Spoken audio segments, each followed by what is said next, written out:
हाय, doctor Monali. रिसेंटलीच कालच आमच्या क्लिनिकमध्ये एक पेशंट आलेले ज्यांनी रूट कॅनल केलेलं, आधी कॅप देखील बसवली, म्हणजे पूर्णपणे ट्रीटमेंट व्यवस्थित केली. पण त्यांनी काहीतरी कडक खाल्लं आणि ती कॅप निघाली. ती कॅप निघाल्यानंतर त्यांनी कॅप बसवलीच नाही आणि तसंच त्या दाताने पुन्हा सारखं चावायला सुरुवात केली. वर्ष ओलांडली, 2 वर्ष ओलांडली. परंतु काही दिवसांआधीच त्यांनी परत त्या साईडने अतिशय कडक खायला सुरुवात केली आणि कडक खाता खाता दाताची तर कॅपॅसिटी संपली आता चावण्याची. ऑलरेडी तो रूट कॅनल ट्रीटेड आहे. तो दात फ्रॅक्चर झाला. फ्रॅक्चर म्हणजे कसा, पूर्ण एक तुकडा असा हलत होता दाताचा.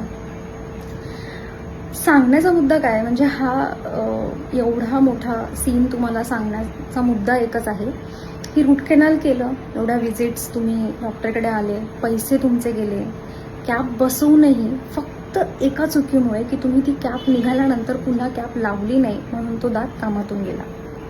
अजून वर्स्ट केस सिनारिओ काय आहे, हे तर ठीक आहे झालं.